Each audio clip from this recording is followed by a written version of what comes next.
सत साहिब सतगुरुदेव की जय। बंदी छोड़ कबीर साहिब जी की जय। बंदी छोड़ गरीबदास जी महाराज जी की जय। स्वामी राम देवानंद जी गुरु महाराज जी की जय हो।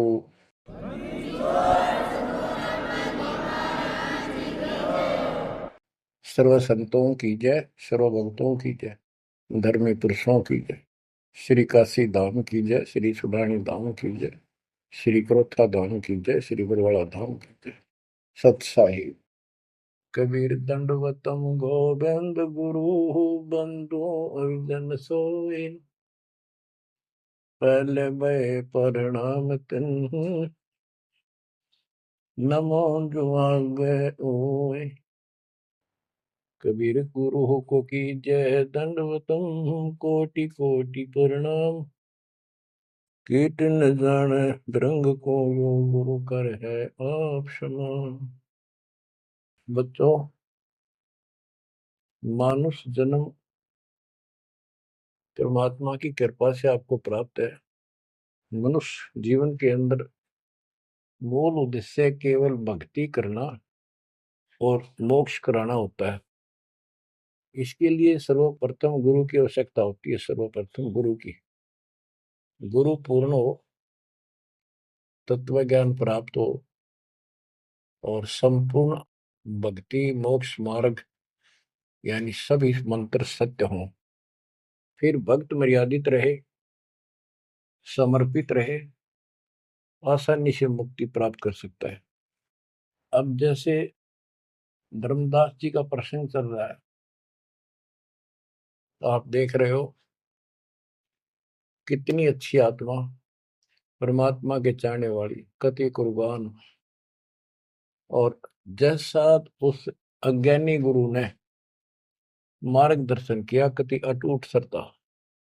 सेवक तो ऐसा ही हो, पर गुरु ऐसा ना हो जो जीव को कर्म कांड में उलझावे। अब इस कथा से आपको अपने आप बहुत कुछ बातें समझ में आएंगी कि आपको कैसे पूर्ण सतगुरु प्राप्त है, अध्यात्म ज्ञान प्राप्त है, संपूर्ण मूल ज्ञान जो आज तक छुपा के रखना था।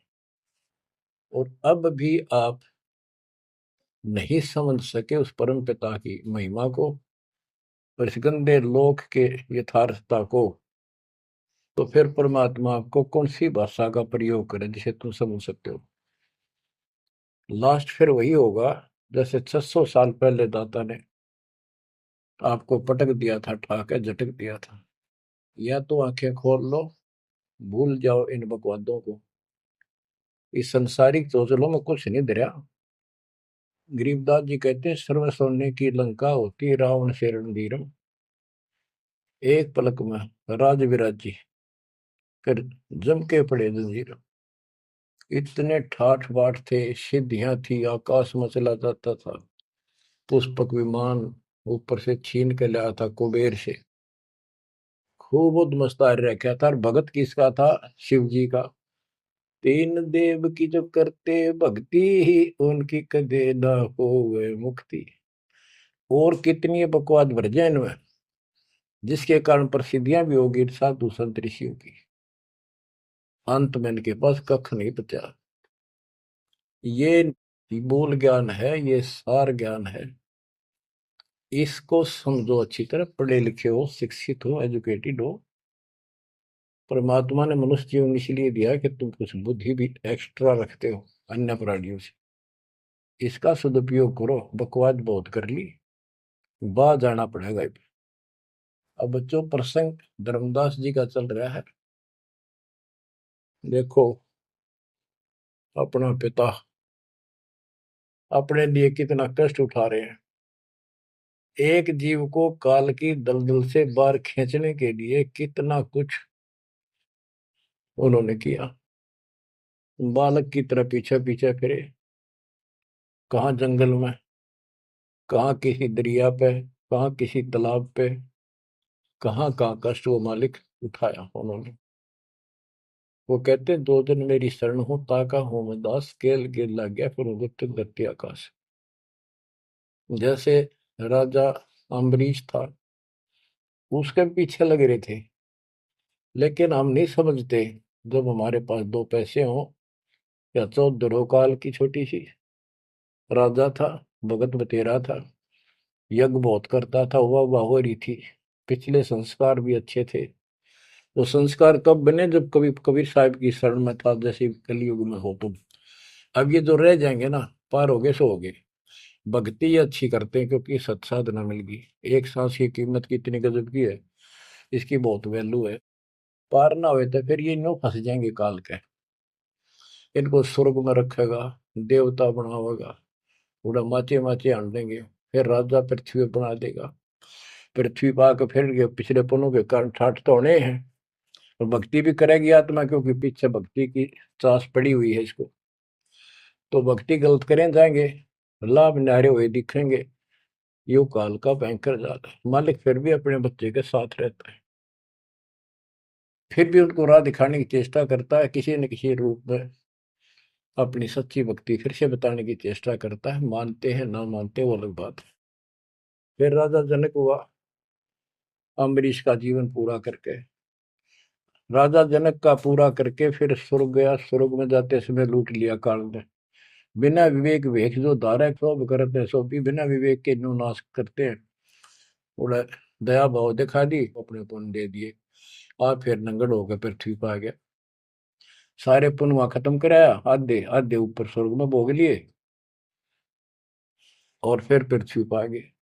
पहले राजा था दो जीवनों में, राजा अम्बरीश वाली आत्मा। अम्बरीश राजा, राजा जनक सीता का पिता। और फिर वही आत्मा बाबा नानक बनी, खुद नौकर लगा के नवाब के यहाँ। जब ये इस स्थिति में आ गया, कति हैंड टू माउथ हो गए, तब दाता फिर मिले अपने बच्चे को। फिर राह दिखाने की चेष्टा की, खूब वाद विवाद किया। ने बोला आंखा देखो तो मानो, आंखा भी दिखाया, जब जाकर माना। बच्चों ऐसे आज आपके साथ खड़े कर दाता देख कहां से के होने लग रहा है, यह भी कर समझ में नहीं आ रही, ये भी तुम नहीं समझ पा रहे। What is this? इसका नाम है कबीर भगवान। इसको कहते सक्षम समर्थ परमात्मा। बच्चों यहाँ देखो, मालिक ने कैसे अपने बच्चों तक संदेश पहुंचाने लग रहे। काल ने जुल्म करने में कसर नहीं छोड़ी, पर यूं भी तो उसका बाप है।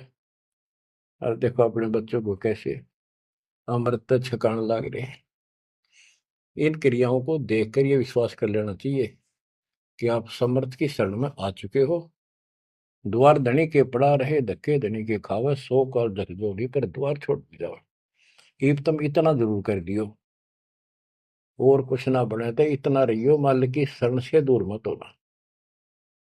चाहे दुखी दिखो, चाहे सुखी दिखो, ईब के आप सत्य में अगला कदम है बस, नथिंग एल्स। दूसरी बात नहीं है। पर होगा उनका जो मर्यादित रहेंगे, समर्पित रहेंगे, तन मन धन सब तेरा, ये कहने से नहीं, करना होगा।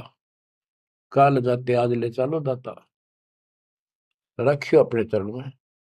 तो बच्चों फिर जब तक चाहोगे तब तक जीवन दे देगा आपको, जब तक चाहोगे। लेकिन अंत में एक ऐसा आप पर प्रेरणा हो जाएगी आपको, और आप ही कहोगे कि दाता ले चलो, बस बस बहुत होली। तो कहते हैं जीव इतने जोखिम नहीं, मरा जब निशंक मरे, परमात्मा कहते हैं। तो ये हमारा मरना नहीं होगा, हम तो मेले से बजावांगे। शरीर छोड़ दिया कांचड़ी, पक्षी उड़ा आकाश को चलते कर गया बीट, ये तो वो है। बच्चों प्रसंग धर्मदास जी का चल रहा है।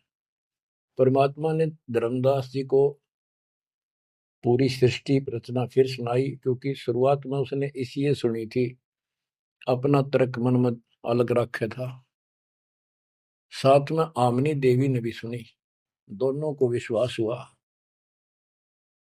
परमात्मा से कहा कि जोड़ पानी में पूछो स्वामी, पानी माने हाथ, जोड़ पानी में पूछो स्वामी, को कृपा कर अंतर्यामी। ओ साहब नाम का आही, परचय नाम कहो मोय पाई। गुरु और सतगुरु तुमको कहूं, हे प्रभु कौन देश तुम रहो। परमात्मा बोले, ओ धर्मनी जो पूछो मोही, सुनो सुरती धर कहो मतोई। जिंदा नाम है सुन मेरा, जिंदा बेस खोज के ही तोरा। हम सतगुरु के सेवक आही, सतगुर संग हम सदा रहाई। सतपुरुष व सतगुर आही, सतलोक में वह सदा रहाई। सकल जीव के रक्षक सोई, सतगुर भक्ति काज जीव होई। सतगुर की भक्ति से जीव के सब काम ठीक होंगे। सतगुर सत्य कबीर सो आही, गुप्त प्रगट कोई चीज न नाही। सतगुर आज जगत तन धारी, दासा तन दर शब्द पुकारी। काशी रह परख हम पावा, सत नाम उन्मोहि दरडावा। परमात्मा अपने को छुपा के कहते सत परमात्मा तो सतलोक में रहता है और वहां से चलकर आया हुआ है। अब वो सतगुरु सत कबीर काशी में है। वो प्रगट है, गुप्त है। प्रगट का अर्थ है कि सामने बैठा है, गुप्त ऐसे है कि उसको कोई पहचान नहीं पा रहा। सतगुर आज जगत तन धारी, उस सतगुरु ने, सतपुरुष ने, पूर्ण परमात्मा ने जगत में आके ये कबीर रूप धारण कर रखा है। और काशी रहे पर खम पावा, वो काशी में रहते हैं, हमने उनको पहचान लिया। सत नाम उन्मोहि दरडावा, ये सच्चा नाम, सच्चा ज्ञान, सही विधि उसने मुझे बताई। यम राजा का सब छल कीना, निरख परख यम सो भीना। तीन लोग को काल सतावे, ताको ही ये सब जग ध्यान लगाओ। तीन लोग को यू काल परेशान कर रहा है, दुर्गति कर रहा है तीन लोग की, सब प्राणियों की, और उनका ये ध्यान लगावे। ब्रह्म देव जाकू वेद बखाने, सोई है काल कोई मर्म न जाने। जिसको ब्रह्म भगवान के है ना, देवता लोग, गुरु ऋषि, वो वही तो काल है। तिनके सुत अहि तिर देवा, सब जग करे उनकी सेवा। इनकी पूजा करते, ये उसके पुत्र है तीनों। तिरगुण जाल ये जग हुंदाना, जाने ने अवसल पुरुष पुराना।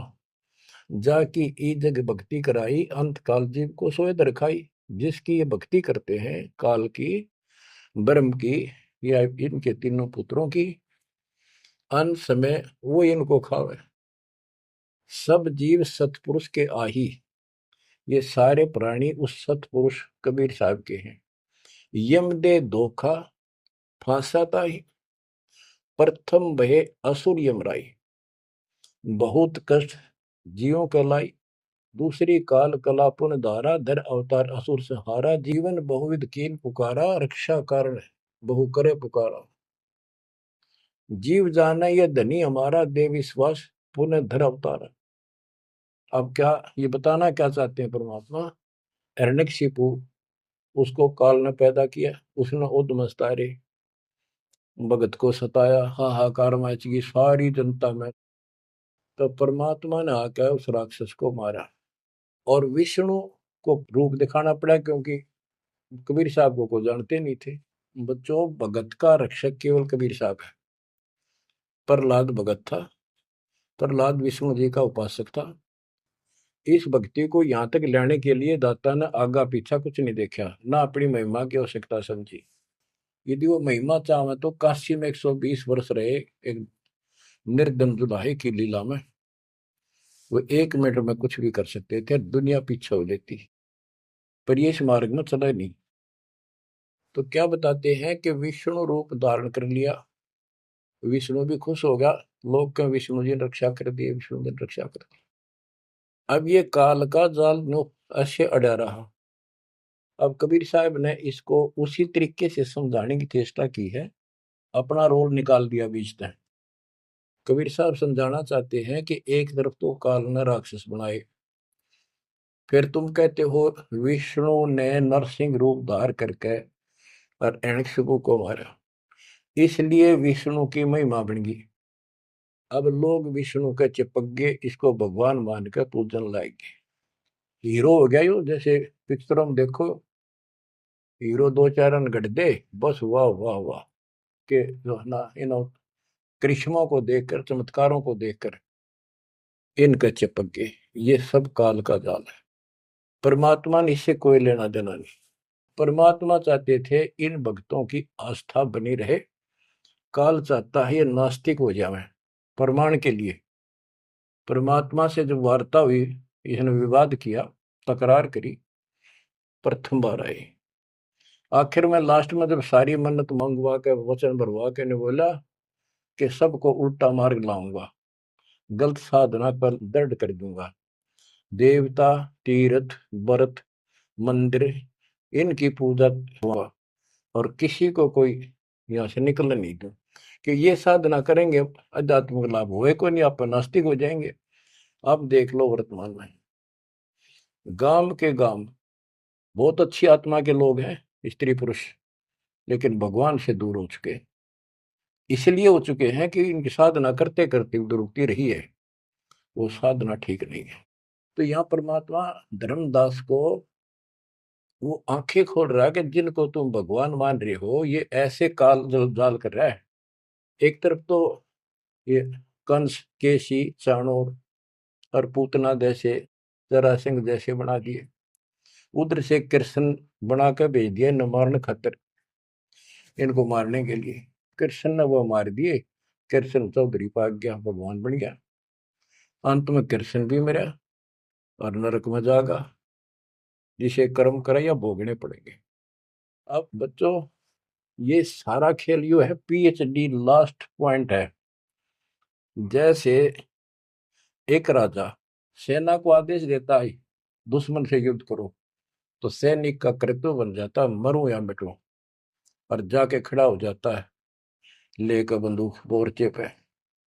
तो सैनिक सच्ची आत्मा से होते हैं और वो दुश्मन के छक्के छुड़ाने के लिए अपना जीवन न्यौछावर कर देते हैं, आमने सामने मोर्चा संभाल लेते हैं। अब वहां पर कुछ इधर से मारे जाते हैं, कुछ उधर से मारे जाते हैं। जैसे अपने भक्त बच्चों को सेना में जाना पड़ता है, लड़ाई भी करनी पड़ेगी, युद्ध के मैदान में उतरना ही पड़ेगा और आमने सामने मोर्चा डांटना पड़ेगा। ये तो करना पड़ा, लेकिन वहां रक्षा कौन करेगा? वहां उन बच्चों की रक्षा कबीर साहब करेगी। इसी प्रकार काल ने रामकृष्ण को भेज दिया इनको मारने के लिए। रामकृष्ण को कोई मौत नहीं था इनको मारने का, इनके साथ खुद मालिक रहे। रामकृष्ण सतगुरु सहजादे भक्ति हेतु यूं हुए प्यादे। रामकृष्ण भी उस परमात्मा के बच्चे हैं, उस महाराजा सारी सृष्टि के सम्राट कबीर जी के राजकुमार हैं, सहजादे हैं।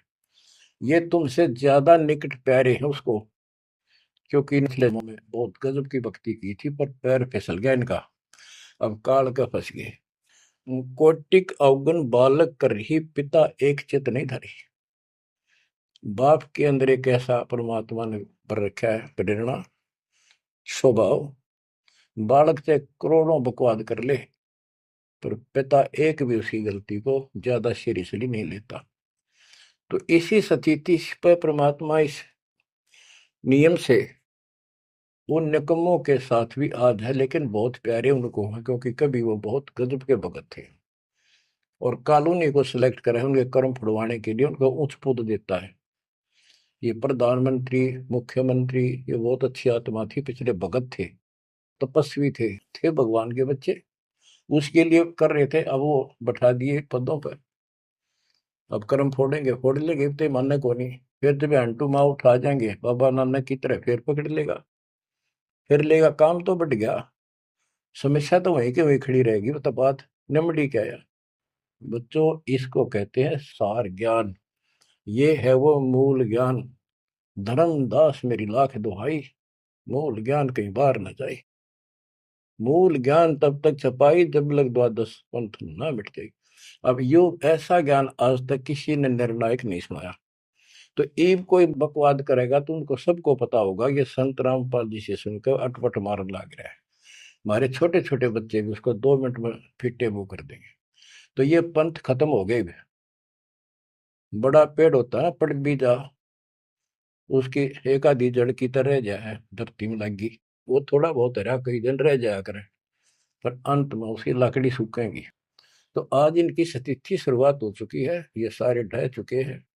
मालिक के तूफान इस ज्ञान के सामने इनका कोई औकात बची नहीं है। अब तुम ध्यान दो जिसके ऊपर ये मालिक गजब की रजा कर रहा है। इसको हल्के में ना लो, तुम ज्यादा सीरियस बनो, समर्पित रहो, औरों से न्यारा सुख धरती पे देगा आपको। लेकिन इस सुख में माचना नहीं, परमात्मा को भूल ना जाना। मालिक की तरफ ज्यादा आवे, सुविधा दे दी, गाड़ी दे दी, सेवा में आवे, सेवा में लावे, बकवाद हम कहीं नहीं जावे, तो राम राजी रहेगा, कबीर साहब आपका खुश रहेगा। तो परमात्मा ये बताना चाहते हैं, जीव जाने ये धनी हमारा, जैसे विष्णु कृष्ण राम हो ये भगवान थे न, देख किसे तो कंस मार दिया, केसी मार दिया, रावण मार दिया, हमने के पल्ले पड़ा उसको मारते, हमने तो ये युरा पाया, ये कुछ बात बनेगी। प्रभुता देख के इन विश्वासा, अंत काल पुनः करे गिरासा। या प्रभुता देख के इनकी राम कृष्ण और के बड़े हीरो थे, कर दिया, लोगों ने इनको भगवान मान दिया। यही बते डपली पिटन लाग रहे हैं। द्वापर देख कृष्ण की रीति, परमात्मा कहते हैं तू कृष्ण जी का भगत है, सुन ले कृष्ण की नीति अनीति। आप मानते हो कृष्ण ने गीता बोली, पहले तो गीता में उसको भगत बनाया, धार्मिकता सिखाई, और गीता का पाठ अर्थ बतलाया, और फोन उनको कहा युद्ध कर, युद्ध कर, तुझे कोई पाप नहीं लगेगा, और पीछे वो पाप लगा दिया। हिमालय में जाके गड़ो, अश्वमेघ यज्ञ करो, तुमने बंधुघात किया इसलिए पाप लगे। और जब जिस समय महाभारत समाप्त हो लिया युद्ध, और युधिष्ठिर को राजगद्दी दे दी गई, तो बच्चों युधिष्ठिर को भयंकर शोपन आने लगे, मरे हुए आदमी दिखे, सिर कटे आदमी चलते दिखे, खावन पीवे, सारी रात बैठ के काटे। द्रौपदी ने देखा, उसने अपने अन्य पतियों को बताया, अर्जुन को, भीम को, आदि को, कि ऐसी स्थिति आपके भाई की है, यू ना सोता ना आपको बताता, ये उस दिन का मेहमान है। तब सारे चारों भाइयों ने खड़े होकर उनसे प्रार्थना लगाई कि कोई बात बताओ, क्या आप हमें अपने भाई नहीं समझते? कोई कष्ट है, संकट है तो हम आपके साथ हैं, आप अकेले क्यों दुख पा रहे हो? हमें शेयर करो। कुछ दिन तक कुछ नहीं किया, फिर आखिर में बता दी कि ऐसी स्थिति है मेरी। फिर क्या होता, जब ऐसा संकट आता है, आप अपने गुरु से ही बात करते हैं। श्री कृष्ण जी के पास गई, श्री कृष्ण जी को सारी स्थिति बताई कि हमारे भाई को ऐसे ऐसे समस्या होगी, कोई समाधान बताओ। तब वो कृष्ण जी कहते हैं कि तुम्हारे को जो युद्ध में तुमने पाप किए, बंधुघात किए, भाई मारे, भतीजे मारे, वो पाप लगा है, और इसके लिए एक अश्वमेध यज्ञ करो, उसकी शर्त बताई थी। अर्जुन उस समय स्तब्ध रह गया कि ये, और कृष्ण उस दिन तो कह था तुम्हें कोई पाप नहीं लगा तो निश्चिंत होकर युद्ध कर ले, मैंने सारे रख, तो तेने मत बुलाना। आज ये पाप कहां से आ गए? विवाद करना इसलिए उचित नहीं समझा कि जब मैंने ये पॉइंट उठा दिया, भाई मेरा इलाज नहीं करा होगा, क्योंकि उसमें करोड़ों रुपए लगने थे उस धर्मयज्ञ के अंदर। और युवती ने सोचेगा भाई खुश नहीं है मेरा इलाज कराना है, ये मर जाएगा, इतना धर्म कर्म का पक्का है। तो अर्जुन ने अपने सब्र का घूंट पिया, अपने दिल की झाल डटी, और जैसा कहा वैसे यज्ञ करवाई। उस यज्ञ में शर्त थी कि एक पंचायन संघ अलग से रखा जाएगा, कि आश्रम सा बना के साफ सुथरी स्वच्छ स्थान पर एक अलग से उसका स्टैंड बना के, और सब महापुरुष, देवता, पृथ्वी के ऊपर के लोक स्वर्गलोक के सारे बुलाओ, और सब पृथ्वी के जीव, ब्रह्मा विष्णु महेश, सबको न्योता दे दिया। 56 करोड़ यादव, 12 करोड़ ब्राह्मण, 88,000 ऋषि, 33 करोड़ देवता, और ये सारे आगे। सबने भोजन खा लिया, और शंख नहीं बजा, यानी यज्ञ संपूर्ण हुई नहीं। यज्ञ पूरी ना हुई तो पाप कटे नहीं, वो दुख नो का नो रहेगा। तो इतना खर्च हो चुका, और बात वहीं की हुई, कोई ट्रीटमेंट नहीं। श्री कृष्ण ने भी खाना खा लिया। उस समय युधिष्ठिर ने पूछा, भगवान अब कैसे बात बनेगी, सबने भोजन खा लिया है। तब कृष्ण जी ने बताया, क्या तुमने इधर एक संत है, उसका ये सुदर्शन नाम है, वो एक गुरु भक्त है, उसको निमंत्रण नहीं दिया।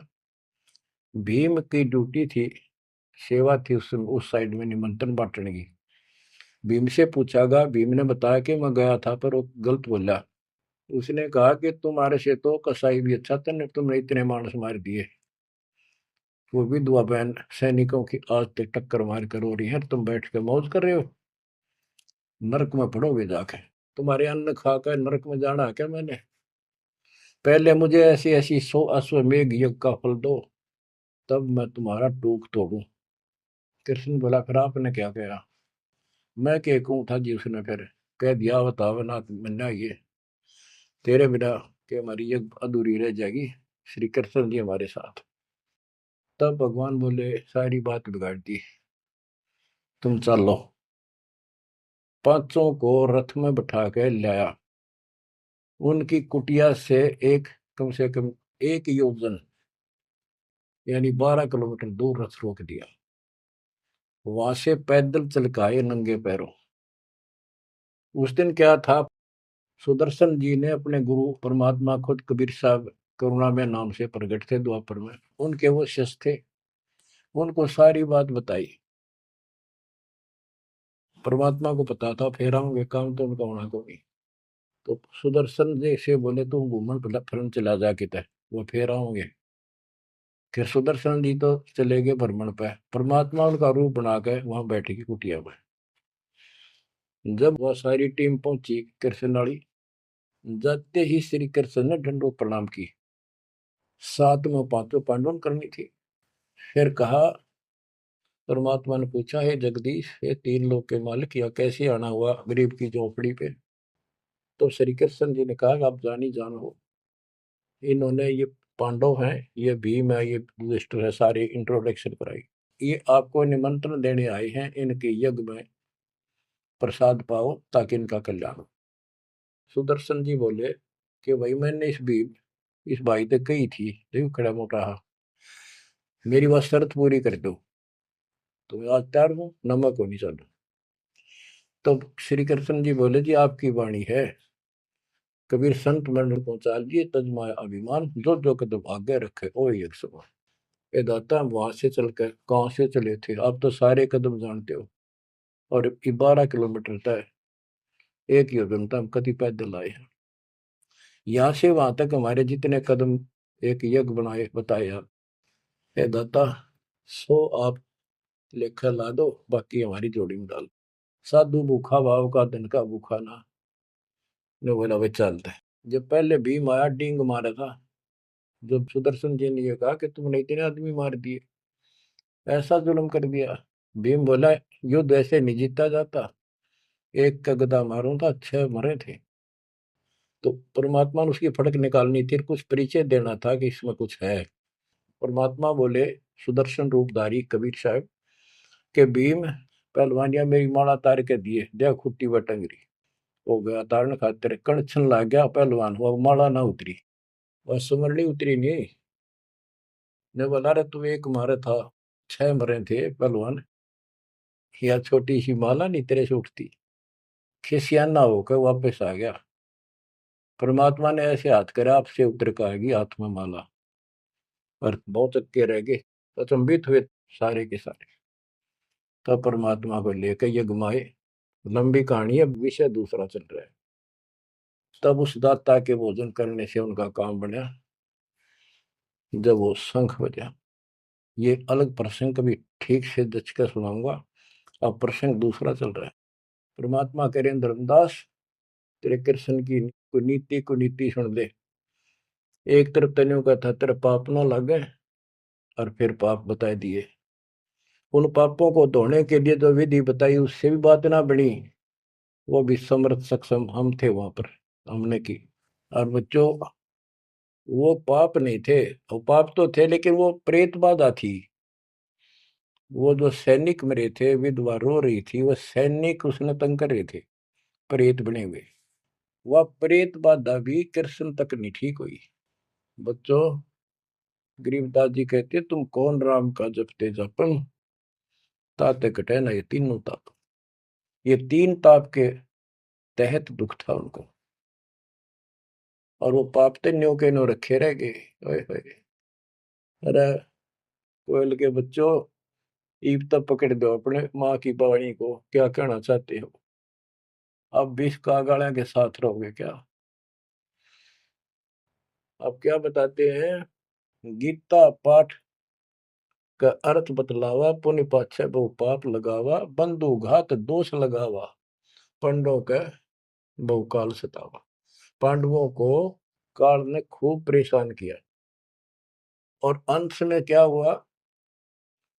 जब दुर्वासा जी ने श्राप दे दिया कि जैसे कृष्ण जी के पुत्र प्रद्युम्न और दो चार पांच और बच्चे मिलकर दुर्वासा जी द्वारका की बनी में बैठे थे, तपस्या कर रहे थे, कुछ दिन के लिए कहीं कहीं रुक जाते थे। वो पता चला कि बड़ा पहुंचा हुआ संत सिद्ध आ रहा है।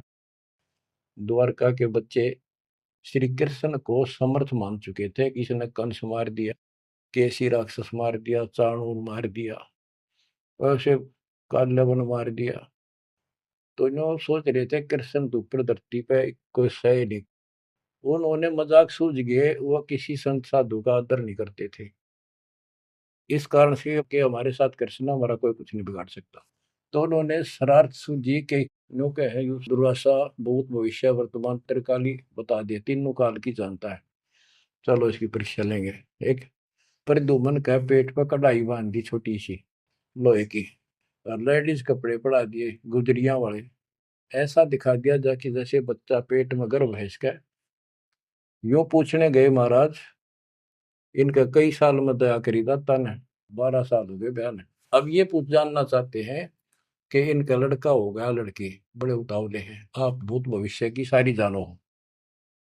दुर्वासा जी ने देखा ध्यान लगा के, ताकि बकवाद करना रहे हैं, गुस्से में होकर ने बोला, यह दो कुल का नाश होगा इस पे, ना लड़का हो ना लड़की हो। और आंख लाल करी बाज लिए बच्चे थे, सब ना के बता पता चला। यानी उस दुर्वासा के श्राप का कृष्ण तक बात गई। कृष्ण जी ने समाधान बताया कि इस कढ़ाई ने घिसा के चूर्ण बना के प्रभास क्षेत्र में डाल दो जमुना में, ऐसा कर दिया गया। फिर भी श्राप न्यू का न्यू रह गया। वो श्राप वो द्वारका में उद्मस उतर गया, अचानक बालक मर गया, अचानक कोई और दिक्कत आ गया, छोटी सी बात पर लट्ठम लट्ठा, रोज झगड़े होने लग गए। कृष्ण जी के पास फिर गए, यू कारण क्या है बताओ भगवान, इसका समाधान बताओ। किसी ने किसी की बात नहीं सुधारी, यू कौन सा पाप सेध गया नगरी का?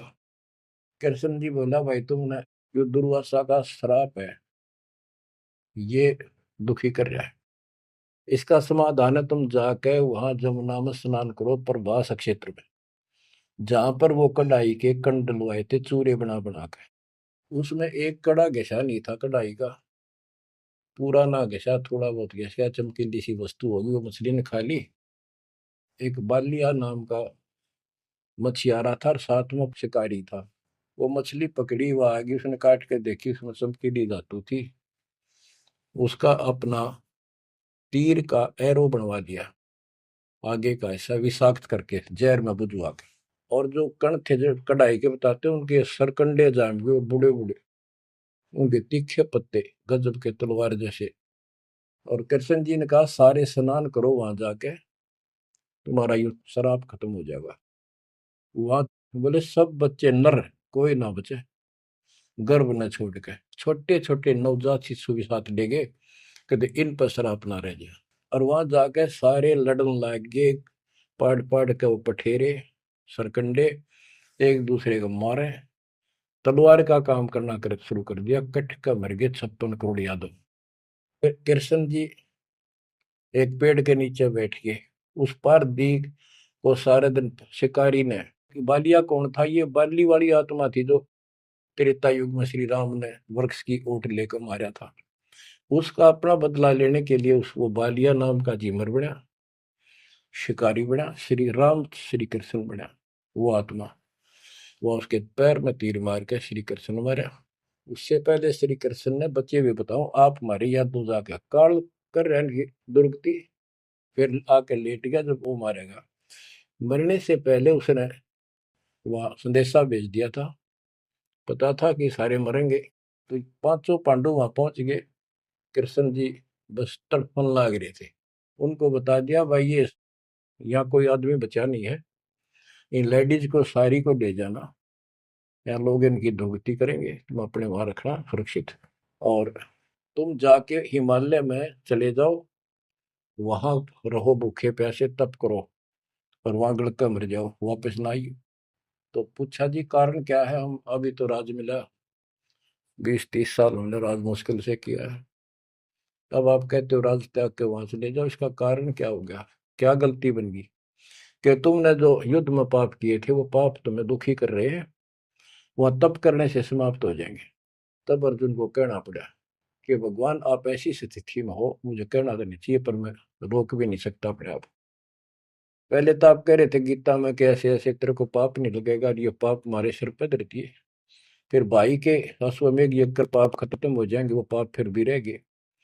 तब मैं बोल नहीं पाया, आज मैं रोक नहीं पाया, या तो इसका उत्तर दे दो ना, मेरा जीना भी दूभर हो जाएगा शेष सांस। तब उसने बताया भाई मैंने ना मेरा मन के गीता में कहा था, और के कुछ तेरे को बोल रहा था। असली बात यह है, अब मैं जो कोई कर लियो कुछ पाप हमारे उड़ तपस्या से कुछ तप बन जाएगा, पाप पूपना कट्टे से उसने में बताई तप करने से आगे फिर थोड़ा बहुत को राज मिल जाएगा। इनके पास इतनी स्टोरी है ज्यादा नहीं। तो बच्चों देखो काल का जाल, उसका अंतिम संस्कार श्री कृष्ण का करके वो चले गए, और अर्जुन ने एकलन छोड़ गया कि एकला योद्धा है, कोई खतरा नहीं, सब लेडीज को लेकर चाल पड़ा गोपियों को। रास्ते में बिल्लो ने पकड़ लिया, उन्हें पीटा इस अर्जुन को, गोपियां लूट ले गए, लड़कियां ठा ले गए रामजादे, और इस पर धनुष साथ ले रहा था जो महाभारत के युद्ध में जो उद्मस्त आ रहा था, वो उठा तक नीचते, तब रोवा खड़ा खड़ा कि इस कृष्ण ने तुम्हारा नाश कर दिया, सारे हमारे साथ धोखा किया, जब नाश कराना था युद्ध में मानस मरवाने थे आदमी, जब तक ताकत दे दी, अब मैं खड़ा खड़ा पड़ गया। गीता भी यही कहती है बलवानों का बल मैं हूँ, बुद्धिवानों की बुद्धि मैं हूँ। यहाँ परमात्मा कबीर जी बताते हैं युग कृष्ण नहीं, युग काल इनका बाप ये जुल्म करे भाई, इनको पता है नहीं हो क्या रहा है। धर्मदास ये बातें सुनकर चक्कर में पड़ गया, मुंह का नहीं देखे देखे, आंख भी नहीं झपके, ये भगवान कभी 100 की 100 सच्ची, सारी बात बिड़ा करते। देखिए धोखे बैठे थे, साथ में हमने बैठी, दोनों टेक टेक सुने मालिक के अमृत वचन, ये परमात्मा हम रोज सुना करते, मेरी तरह पत्थर पड़ गए थे कल, आपके क्या गुण गाओ मालिक, कैसी आंख खोल दी पर। परमात्मा कहते और सुन ले। अब क्या है, हिमालय में चले गए सारे पांडव, और वहां सारे मरते गिर जाते गए। तो कहते हैं जब ये पहुंचे ऊपर, तो युधिष्ठिर बाद में मरा, और तो सारे बर्फ में गड़ गए, बर्फ में पैर गड़ जाते कहीं, लेकिन युधिष्ठिर का अंगूठा अंगूठा गला, बाकी शरीर जो का तो रहा, मर गयो भी गया। जब ये ऊपर गया, वो पहले जो चले गए थे मर मर के, चारों पांडव और उनकी मां कुंती द्रौपदी, वह सारे नरक में ठोक रखे, यो पहले स्वर्ग ले जाएगा, फिर इसको कुछ समय नरक में डालना था, क्योंकि इसने धर्मदास झूठ बोली थी युधिष्ठिर ने। कौन सी झूठ बोली थी कि अश्वत्थामा मर गया। द्रोणाचार्य गुरु का बेटा अश्वत्थामा था, द्रोणाचार्य इतना सूरवीर था, अगले दिन उसने युद्ध में उतरना था, और कृष्ण जी को पता था, उसने बता दिया था जयो आ गया ना द्रोणाचार्य तुम्हारे सामने, एक नहीं छूटेगा, इतना धनुषधारी है। तो इसका इलाज ये है कि युधिष्ठिर झूठ बोल दे, और की नहीं मानने यो, पहले कईयान जाके कह नो कह दो कि इसका बेटा अश्वत्थामा मर गया, तो यो उस पुत्र मोह में इतना पागल हो जाएगा, इस पर हथियार नहीं उठेंगे, और युद्ध तक करेगा पर यू हार जाएगा, मारा जाएगा। तो युधिष्ठिर को सबने कहा जाके कि अश्वत्थामा मर गया, कईयों ने जाके दूत भेजे गए दूसरी सेना में। तो द्रोणाचार्य बोले मैं विश्वास ना करूं, तुम झूठ बोलते हो, अगर युधिष्ठिर कह देगा तो मैं सच्ची मानूंगा। तो दूसरे कह तुम मार दियो, तो गिर दिया ठागा, फूक फाक फेंक दिया ठागा मैंने।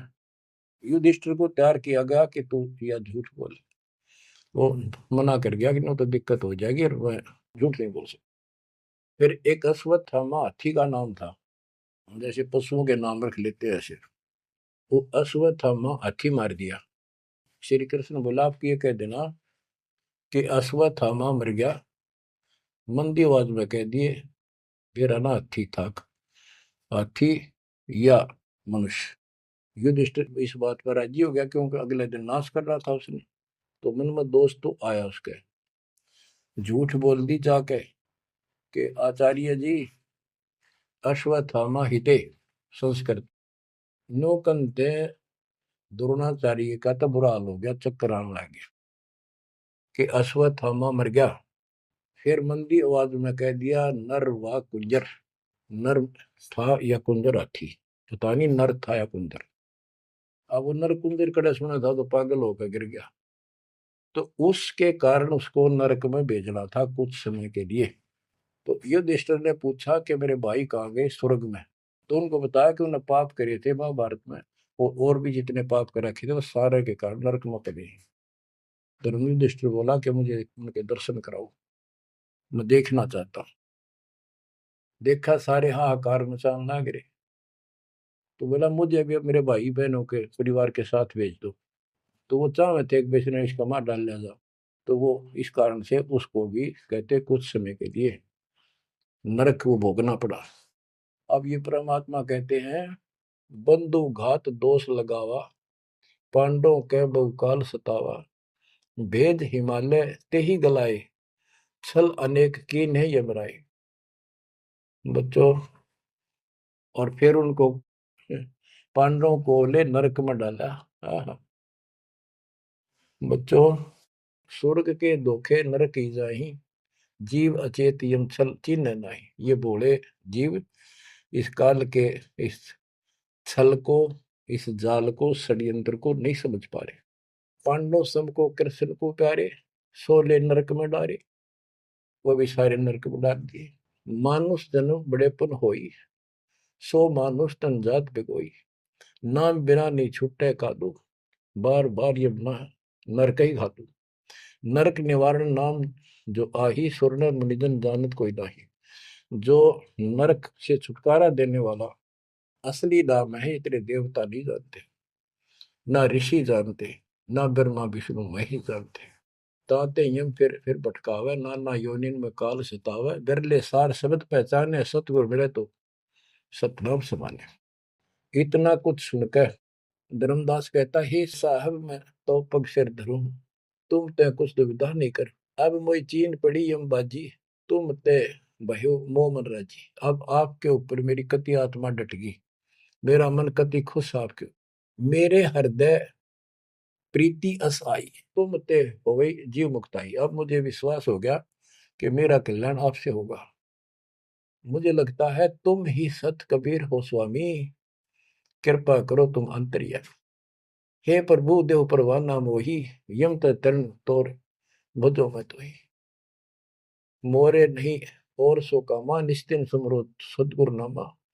पीतल पत्थर देव द्यो बहाई, इन फेंक दो उठाकर, सतगुरु भक्ति करो चितलाई। हे बंदी छोड़। हो। परमात्मा बोले सुनो धर्मनी, अब तो ही भुगताऊं, निश्चय यूं से तो ही बचाऊं। देव परवाना हंस बारो, जन्म मरण दुख भाव टारो। ले परवाना जो करे प्रतीति, जिंदा कह चले यम जीती। अब वही आज्ञा देव धर्मदासा, मैं गमन करूं सतगुरु के पास है। अब मुझे आज्ञा दे, मैं अपने गुरु जी के पास जा रहा हूँ। सतगुरु संग आयब तो पाई, फिर मैं अपने गुरु जी ने लेकर आऊंगा तेरे पास। तब परमाना तो ही मिलाई, उनसे तुम्हें नाम दिलाऊंगा मैं। क्योंकि अभी धर्मदास को पूरा पक्का करना था। धर्मदास बोले हे प्रभु अब तो जान ना दे, नहीं आए तो मैं बहुत पछते हूँ। पछताई पछताई बहुत दुख पाऊं, नहीं आओ तो प्राण गवाऊं।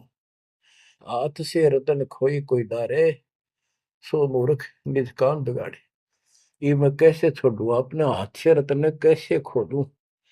जब नहीं आए तो ना मैं खाऊं ना कुछ पीऊं, मैं मरूंगा। आप जब फिर नहीं आए तो परमात्मा ने कहा कि चाल पड़े, क्योंकि अभी ताव और बाकी देना था। धर्मदास सामने कति गली में खड़े हो गए, जब तक दिखते रहे आंखों में आंसू भरे रहे, एक टक देखते रहे।